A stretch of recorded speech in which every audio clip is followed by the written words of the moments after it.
Halo pemirsa, apa kabar Anda? Senang sekali saya Jeffrey Aldino kembali hadir menjumpai Anda di program Cinta Negeri, Aman Negeriku, Damai Negeriku. Pemirsa, berbagai upaya telah dilakukan pemerintah untuk menekan angka positif COVID-19. Salah satunya adalah dengan mengadakan ataupun mengimplementasikan PPKM, apalagi PPKM darurat di beberapa wilayah di Jakarta, di Bali, dan juga beberapa wilayah lain di Indonesia. Selain itu, strategi lain yang juga dilakukan oleh pemerintah untuk menekan angka positif COVID adalah dengan adanya meningkatkan layanan kesehatan dan juga percepatan vaksinasi. Dan tentu upaya-upaya ini masih belum sempurna, begitu ya, artinya masih jauh dari sempurna dan harus terus diperbaiki. Dan yang paling penting adalah peran aktif dari masyarakat juga ikut andil dalam mengurangi angka positif COVID-19 ini juga harus ada dan memang sangat krusial untuk itu.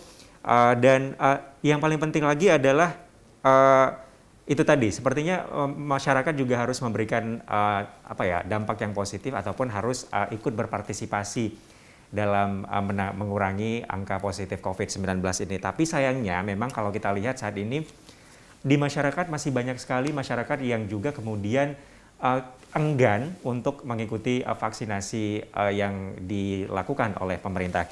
Nah, untuk membahas ini sudah hadir bersama kami. Ini ada beberapa narasumber yang kita akan diskusi soal PPKM dan juga program vaksinasi yang dilakukan oleh pemerintah. Yang pertama adalah Bang Anhar Tanjung. Ya. Ini adalah Ketua Umum dari Cendekia Muda Muslim Indonesia atau CMMI. Bang Anhar, terima kasih sudah datang bersama kami. Kemudian juga ada Sarah Zulfia Hasanah selaku Wakil Ketua Umum dari Cendekia Muda Muslim Indonesia juga. Terima kasih Mbak Sarah sudah hadir bersama kami. Dan yang terakhir adalah Abang Faza Masyuria. Ini adalah Ketua Cendekia Muda Muslim Indonesia DKI Jakarta ya. Oke, terima kasih juga Bang Faza sudah hadir bersama kami di Cinta Negeri kali ini. Kita akan membahas soal PPKM dan juga program vaksinasi yang dilakukan pemerintah, yang diberikan pemerintah kepada masyarakat. Tema kita hari ini adalah PPKM untuk Indonesia Maju dan juga Tangguh. Mungkin saya akan ke Bang Anhar dulu. Kalau kita lihat, ini kan PPKM sudah berjalan di Indonesia, bukan hanya di Jakarta saja, tetapi beberapa di seluruh Indonesia begitu ya. Nah, apa sebenarnya mungkin bisa diingatkan kepada masyarakat yang di rumah, sebenarnya apa tujuan awal dari PPKM ini, Bang? Oke, terima kasih kepada Bang Jeffrey sudah memberikan kesempatan kepada kita. Tujuan dari PPKM ini untuk menguji kesabaran masyarakat dalam menghadapi COVID-19 ini. Dan kami dari CMMI melihat masyarakat ini kurang begitu bisa menerima. Karena apalagi ini adalah kondisi yang baru, sesuatu wabah yang baru, dan perlu kita dukung bersama dalam hal ini. Makanya masyarakat pun akhir-akhir ini sudah mulai bisa menerima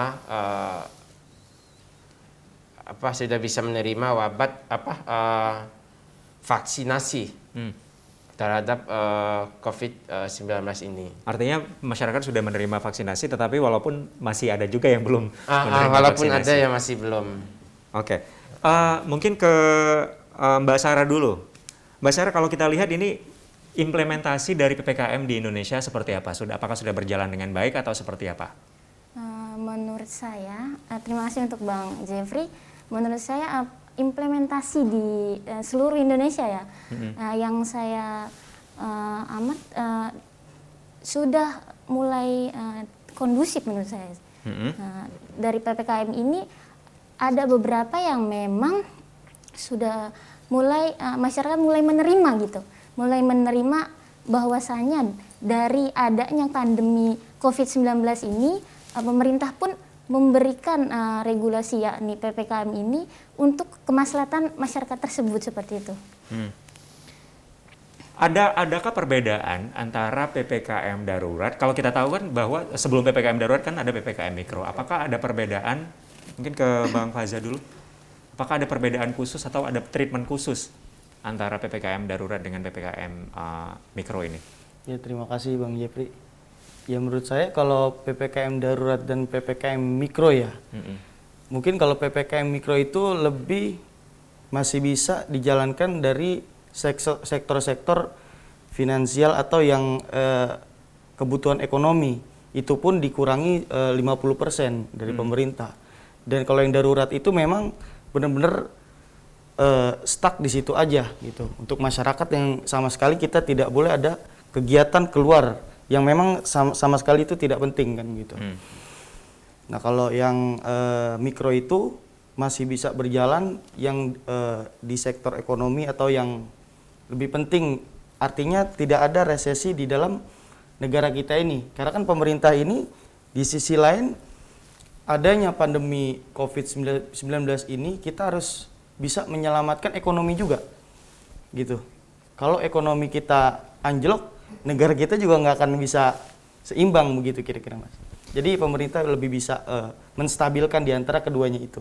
Tapi kalau kita lihat dari untuk masyarakat sendiri, seperti apa implementasinya? Apakah ada resistensi dari masyarakat? Apakah ada penolakan-penolakan dari masyarakat? Atau seperti apa Bang? Karena kalau kita lihat memang PPKM ini dampak lainnya adalah bisa dibilang ini membuat ekonomi masyarakat kemudian menjadi terganggu seperti itu. Seperti apa Bang? Ya, memang terkhususnya untuk masyarakat kita ini harus bisa banyak bersabar, dan kita harus bisa lebih banyak berinovasi dalam perdagangan digital ekonomi ya kan. Nggak harus kita dengan sistem seperti dagang-dagang dulu gitu. Sekarang kan banyak sistem perdagangan digital pakai sistem kurir atau bagaimana gitu seperti yang lainnya. Kalau untuk perlawanan dari masyarakat itu pun memang beberapa ada. Begitupun penolakan pun juga ada. Bahkan dibanding saya terkena pandemi COVID, dibanding saya tidak dagang, yang saya lihat di pedagang kaki lima atau yang lain, mereka bisa mati kelaparan itu. Oke. Jadi ada juga penolakan-penolakan dari masyarakat juga, seperti itu kalau kita kaitkan dengan ekonomi. Ada juga penolakan-penolakan dari masyarakat yang mereka tidak mau vaksin, tetapi di satu sisi mereka harus menggunakan transportasi publik untuk mungkin berpergian seperti itu, mungkin bekerja dan lain-lain. Sementara kalau untuk kita lihat, untuk menggunakan transportasi publik itu kita harus menunjukkan beberapa seperti mungkin sertifikat COVID dan lain-lain. Nah, nanti saya akan menanyakan kepada teman-teman di sini seperti apa tanggapannya, dan kalau misalkan teman-teman pemirsa di rumah yang tidak ingin vaksin itu seperti apa kalau kita kaitkan dengan penggunaan transportasi publik di masyarakat. Kita akan kembali lagi sesaat lagi, pemirsa tetaplah bersama kami di Cinta Negeri, Aman Negeriku, Damai Negeriku.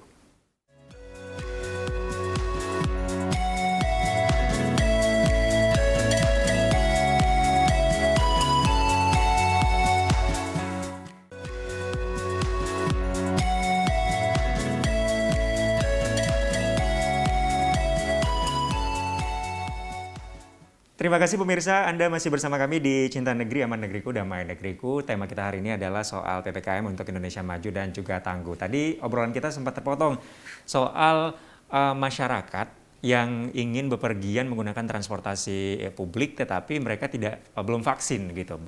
Artinya belum vaksin atau enggan untuk vaksin. Mungkin tadi ke Bang Faza dulu, bisa disambung kembali. Yang soal vaksin ya? Soal vaksin yang kemudian masyarakat yang mereka nggak mau vaksin tapi harus menggunakan transportasi publik, kan kita ataupun ke mall atau kemana kita kan harus memberikan ataupun menunjukkan sertifikat vaksin dan lain-lain. Itu seperti apa? Ya, mungkin ini adalah upaya pemerintah untuk herd immunity, untuk kesehatan masyarakat semua. Makanya adanya regulasi untuk masuk ke mall atau ke, yang saya tahu pun untuk pembuatan SKCK atau kemanapun itu wajib minimal dosis 1 kan gitu. Dan yang kedua, itu memang salah satu langkah upaya pemerintah agar vaksin ini bisa merata ke semua. Karena agar masyarakat bisa sehat kembali, Indonesia kita ini semakin tangguh, harus bisa vaksin semuanya seperti itu kira-kira Mas. Oke.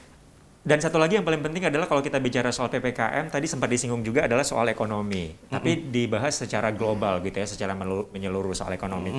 Tapi kalau kita lebih spesifik kepada masyarakat ataupun orang-orang kecil seperti itu, Bang Anhar, seperti apa kalau kita lihat kan ini masih banyak juga masyarakat yang kemudian udah nggak sanggup nih sama PPKM ini karena banyak pembatasan-pembatasan, kemudian tidak bisa melakukan aktivitas yang kemudian mereka harus untuk tidak harus mencari rezeki di luar begitu karena ada PPKM. Seperti apa, Bang?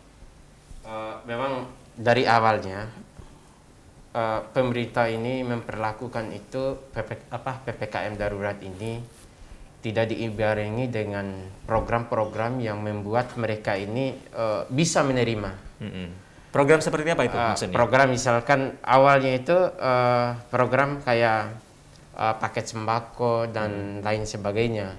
Nah, karena memang masyarakat itu bisa menolak istilahnya karena ketika peraturan itu keluar tidak diibarengi dengan kayak memberikan bantuan kayak BLT dan lain sebagainya. Nah, awalnya ketika pemerintah istilahnya mengeluarkan BLT dan lain sebagainya itu memang beberapa peraturan yang harus memperhambat proses distribusi terhadap paket-paket bantuan tersebut.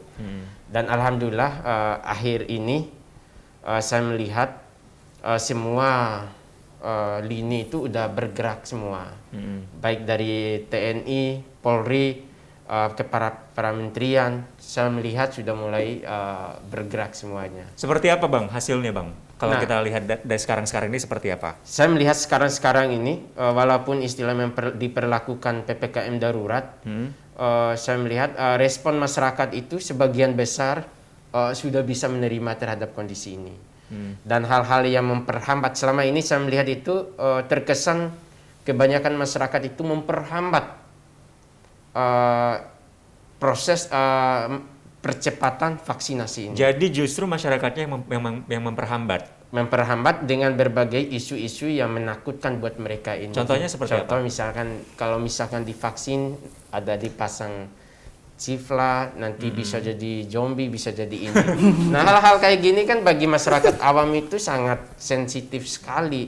Makanya dengan adanya sekarang ini Mabes Polri misal gandeng para mahasiswa untuk menyuarakan vaksinasi ini sangat luar biasa hasil dari itu semua. Oke, jadi ada resistensi dari masyarakat. Saya ke Mbak Sarah dulu. Mbak Sarah, kalau kita lihat tadi penjelasan dari Bang Anhar adalah soal resistensi dari masyarakat, justru masyarakatnya sendiri yang enggan untuk vaksin.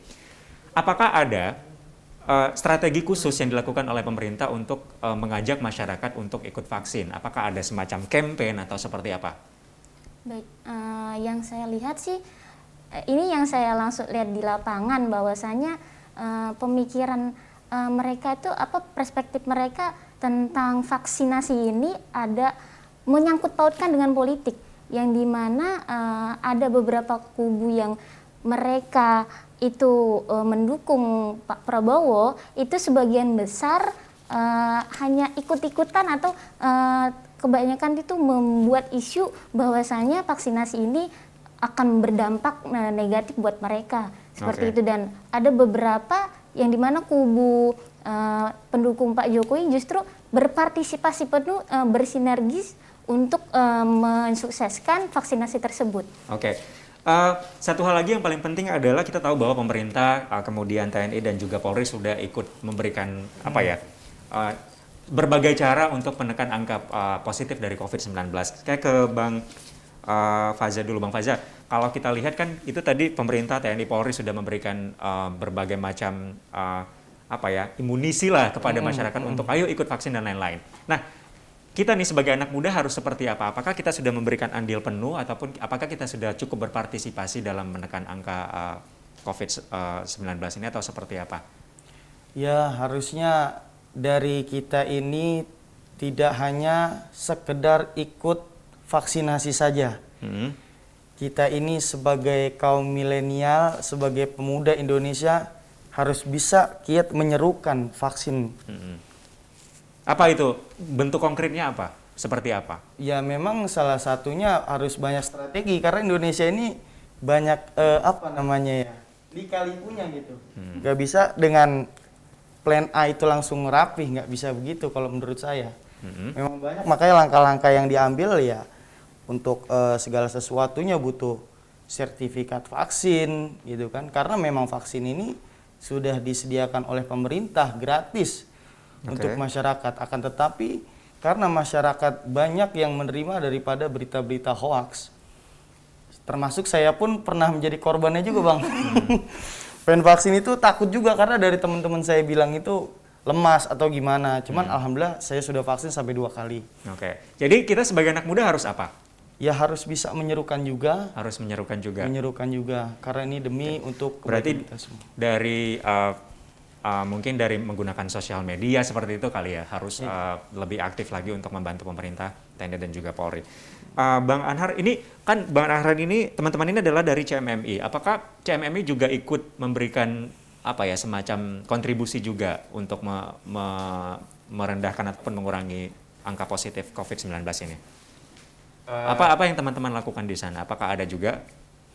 Kami dari CMMI ini saat ini hal-hal yang kami lakukan, misal contoh di Banjarnegara, bendahara kita sudah melakukan gerakan sadar pakai masker. Karena memang beberapa daerah itu kesadaran untuk memakai masker itu sangat-sangat minim. Kenapa Karena itu, Bang? mereka menganggap, kita ini kan di kampung misalnya. Kita ini kan di kampung. Yang namanya di kampung istilahnya kita masalah COVID seperti ini kan nggak ada. Yang ada itu kan di ibu kota. Kalau mengenai panas dan lain sebagainya, COVID itu takut sama panas. Hal-hal seperti inilah membuat mereka itu enggan untuk pakai masker. Nah, makanya kita itu menyuarakan sadar pakai masker. Itu satu. Terus yang kedua, kita juga bantu distribusikan pakai sembako melalui kerjasama dengan Mabes Polri, pakai sembako, dan juga kita ini setiap Kamis Jumat ada istilah bagi-bagi nasi box. Nah, kita di situ gandeng PT Antam, Aneka Tambang di Tebes Matupang. Jadi kontribusi nyata seperti ini sangat dirasakan oleh masyarakat. Nah, dan yang terakhir, kami juga menyuarakan itu sering mengajak masyarakat itu agar tetap menjaga protokol kesehatan dengan ketat. Oke. Nanti kita akan lanjut lagi pemirsa, ini kita akan masih membahas soal PPKM dan juga program vaksinasi di Indonesia. Apakah memang sudah berjalan dengan baik dan apakah herd immunity sudah berhasil dicapai oleh pemerintah? Kita akan bahas lagi sesaat lagi. Tetaplah bersama kami di Cinta Negeri, Aman Negeriku, Damai Negeriku.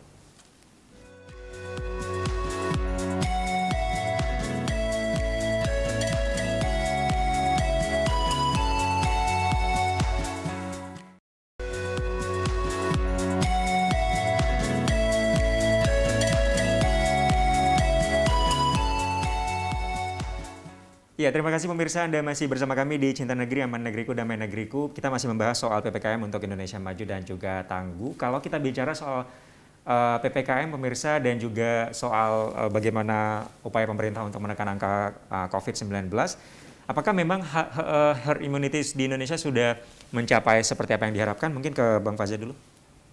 Ya kalau saya lihat untuk herd immunity itu sendiri, kalau saya bilang sudah cukup ya. Kalau dibilang sempurna itu belum, tapi udah langkah cukup karena langkah pemerintah sekarang ini yang sudah saya bilang sudah sangat tepat. Dari PPKM level 4 kan gitu. Terus apalagi kemarin 17 Agustus sampai menurun drastis gitu. Itu langkah awal dari pemerintah yang saya lihat itu sangat signifikan perubahannya. Oke. Dan juga salah satunya adalah bukan hanya pemerintah, tetapi pihak keamanan seperti Polri, TNI, dan juga keamanan lain. Polri terutama ini mengerahkan begitu ya, mengerahkan berbagai upaya ataupun cara untuk membantu pemerintah untuk menekan angka COVID-19 ini. Saya ke Bang Anhar. Bang Anhar, kalau kita lihat ini memang seperti apa pentingnya peran teman-teman dari Polri ini untuk membantu pemerintah untuk menekan angka COVID ini? Saya melihat dari teman-teman dari Mabes Polri ini dalam hal penanganan COVID-19 ini sangat luar biasa, yang mana mereka ini merangkul semua elemen anak bangsa, baik dari ormas OKP dan teman-teman yang nggak terakomodir atau nggak gabung dengan OKP sekalipun dirangkul oleh Polri ini.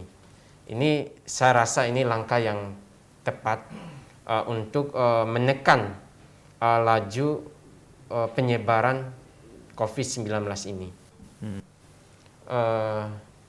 Saya rasa dari langkah-langkah ini saya rasa sudah sangat tepat. Maka kami dari Cendekia Muda Muslim Indonesia mendukung sepenuhnya terhadap gerakan ini. Itu dari kita. Oke. Berarti teman-teman dari CMMI juga ikut mendukung gerakan ini. Iya, Tapi kalau betul. kita lihat memang COVID-19 ini salah satunya adalah masyarakat yang masih juga enggan untuk ikut program vaksin begitu, Mbak Sarah. Kira-kira apa alasannya? Mungkin dari circle Mbak Sarah, apakah ada juga teman-teman ataupun keluarga yang tidak ikut vaksin? Kira-kira alasannya apa? Baik. Nah itu tadi bahwasanya asumsi masyarakat tersebut menyangkut pautkan dengan politik, yang dimana mereka bukan enggan tetapi merasa ragu seperti itu, karena banyak hoax yang beredar bahwasanya vaksinasi pasca vaksin itu banyak beberapa angka kematian yang memang sangat signifikan di beberapa tahun yang lalu seperti itu. Jadi apa yang harus kita lakukan nih untuk meyakinkan? Meyakinkannya, mungkin pemirsa juga yang ada di rumah seperti baik, apa? meyakinkan masyarakat di sini sebenarnya mereka mau untuk vaksinasi, tetapi memang dari beredar hoax-hoax yang memang sudah menjadi asumsi masyarakat yang belum yang dimana mereka mau sebenarnya, mereka mau tetapi belum untuk berpartisipasinya itu jadi belum mau, belum sampai untuk ikut vaksin, ya, begitu? Tapi ada keinginan tetapi belum gitu, seperti itu. Oke. Bang Faza, kalau kita lihat ini terlepas dari masyarakat yang tidak ingin ikut vaksin begitu ya, masih masyarakat yang enggan ataupun tidak mau vaksin, kalau kita lihat ataupun kalau kita bikin satu komparasi begitu ya, antara program vaksin yang ada di Indonesia dengan negara lain, sepertinya Indonesia ini masih belum sempurna ataupun masih sangat jauh jika kita bandingkan dengan negara lain. Misal saja seperti Israel ataupun di Inggris ataupun North America, kalau kita lihat memang program vaksin mereka sudah sangat jauh dari Indonesia. Lalu di Indonesia sendiri seperti apa, Bang? Apakah Bang Faza melihatnya seperti apa kalau kita bandingkan dengan negara lain? Ya mungkin kalau dibandingkan dengan negara lain itu, dibandingkan dengan Amerika atau negara kita yang memang ya berbeda ya. Pertama pun dari wilayah teritorial itu berbeda dengan kita. Kalau kita kan banyak pulau dan banyak masyarakatnya dibanding negara-negara lain, itu yang satu yang saya lihat. Dan yang kedua, untuk vaksin tersebut memang masyarakat ini sebelumnya kan mereka tidak percaya dengan adanya virus COVID. Yang pertama itu disangkai isu politik atau yang lain yang tadi disampaikan Mbak Sarah. Yang kedua ini masyarakat sudah percaya dengan adanya COVID. Apa kalau udah dibilang denial itu mereka itu percaya dengan COVID tapi mereka itu masih enggan untuk mengikuti vaksin gitu. Karena dalam arti di situ ada hoax berikutnya. Karena lihat orang yang divaksin itu terjadi magnet atau seperti yang lain. Tapi kita ini harus terus bisa berupaya memberikan kesadaran untuk masyarakat agar lebih baik lagi, agar kita semua itu bisa menjadi sehat kembali. Kalau kita lihat ini jadi salah satu masalah juga yang paling penting adalah selain itu ada juga nih mungkin anak-anak muda ataupun milenial yang mereka tidak ingin vaksin karena dengan alasan bahwa imun tubuh mereka sangat kuat dan juga kebal seperti itu. Mungkin ke Bang Anhar seperti apa? Jadi memang dari kalangan milenial memang ada sebagian yang beranggapan seperti itu. Akan tetapi kalau boleh kita sarankan agar milenial yang punya beranggapan seperti itu, agar mereka itu tetap mengikuti vaksinasi ini, karena memang menjaga itu lebih baik daripada mengobati.